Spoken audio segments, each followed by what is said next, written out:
You know that feeling when you're just about to run a quick errand, you step out of your car, and bam! You realize your disabled parking placard is expired? Just like that, your seamless, everyday accessibility vanishes. Suddenly, you're looking at a painfully long walk across a parking lot, or worse, risking a tow.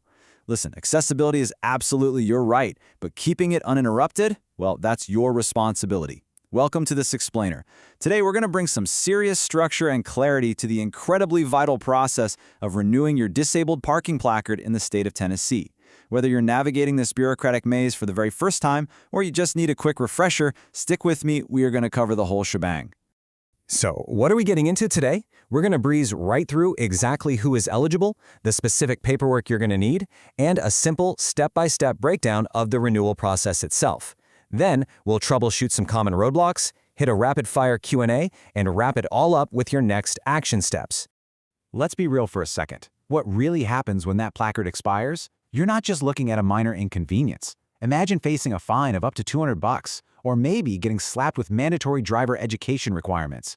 Plus, under Tennessee law, using an expired or unauthorized credential is a serious offense. It's literally a logistical nightmare that we want to avoid entirely. The crucial takeaway here is that renewing on time isn't just some boring chore. It is the ultimate key to maintaining your daily freedom and your peace of mind.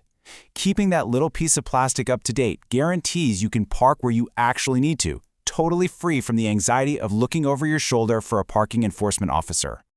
All right, let's dive into our very first section. We need to lay the foundation, which means figuring out exactly who qualifies and what essential documents you need to gather. What's genuinely interesting about the Tennessee rules is the wide range of qualifying conditions and, this is super important, the medical pros who can certify you. We're talking about conditions like an inability to walk 200 feet without stopping, severe respiratory issues, cardiac class 3 or IV conditions, or vision of 2200 or less. And here is a real game changer. It doesn't just have to be a medical doctor signing off anymore. Advanced practice registered nurses, physician assistants, physical therapists, and even chiropractors are totally authorized to certify your need. Now, when it comes to the actual paperwork, there is one document that acts as the absolute cornerstone of this entire process, Form RVF 1310301. It's a bit of a mouthful, I know, but you absolutely cannot bypass it. Whether you're applying for the very first time or just renewing a temporary pass, this specific form from the Department of Revenue is mandatory. Okay, we really need to clear up a massive point of confusion right here. You've got to know the difference between permanent and temporary renewals. If you have a permanent placard, it's valid for 2 years, and the fantastic news is you can skip the doctor's visit. No new medical certification is needed to renew. But if you have a temporary placard, which is only valid for up to 6 months, you must get recertified by a doctor every single time. And keep in mind, you're only allowed one concurrent renewal for the same temporary disability.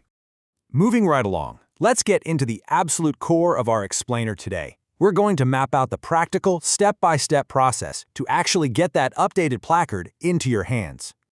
Let's talk money, because everyone always wants to know about the fees. Renewing a permanent placard is incredibly cheap, just $3. That's way less than the initial setup fee.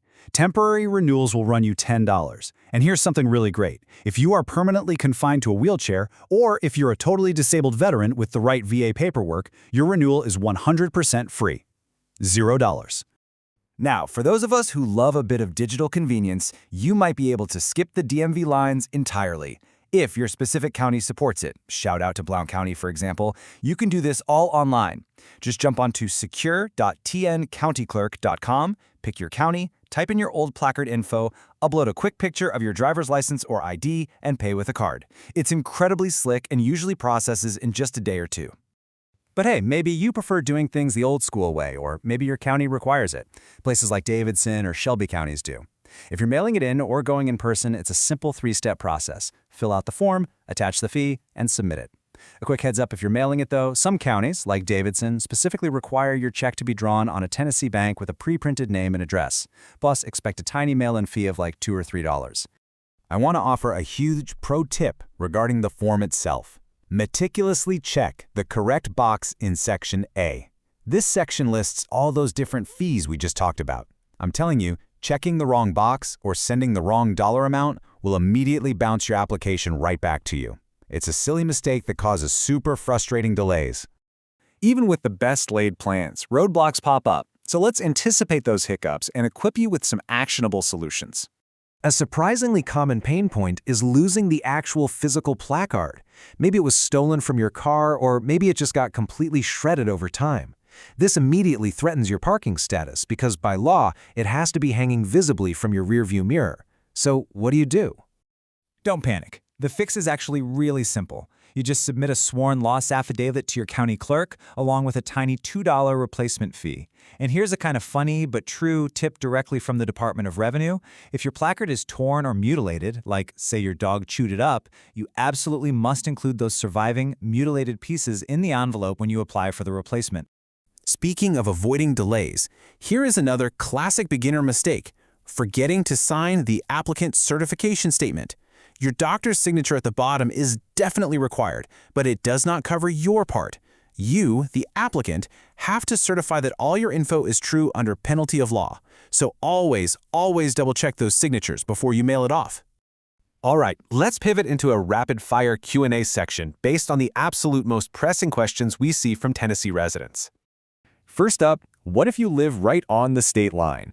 If you're near Georgia, Alabama, or Kentucky, and your primary care doc is across the border, you might be stressing about jurisdiction rules. Will Tennessee actually accept an out-of-state doctor? The answer is a resounding yes. Your out-of-state doctor can absolutely certify you, but, and this is a massive but, they absolutely must use the official Tennessee form. If your Georgia doc fills out a Georgia DMV form and you mail that to Tennessee, it's getting rejected for sure. The physician's location is totally flexible, the form itself, not so much. Here's another great question. For folks facing severe physical barriers, physically traveling down to the county clerk's office might be literally impossible. So, can someone else do the legwork and deliver it for you? Yes, they can. Tennessee is actually really accommodating here. Caregivers, friends, or family members can absolutely drop off the paperwork in person for you. However, they cannot sign the application for you unless they hold a legal power of attorney. All the signatures must be yours, and obviously all the medical docs have to be squarely in your name. We've covered the what, the who, and the how. Now, let's round the corner and wrap up this explainer with your immediate next steps. I strongly encourage you to get the ball rolling on your renewal at least a month before your expiration date. Now, quick disclaimer. While we've structured this to be as detailed and accurate as possible based on official state rules, local county fees, and specific addresses can totally shift over time.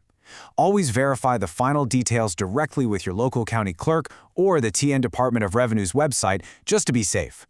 So I'm going to leave you with this final provocative thought. Pull out your placard right now. Seriously, go check it. Look at that date and take control of your continued accessibility. Don't wait until you're stranded at the grocery store. Get proactive, gather your documents, and secure your seamless mobility today. Thanks so much for joining me on this explainer, and hey, happy navigating out there.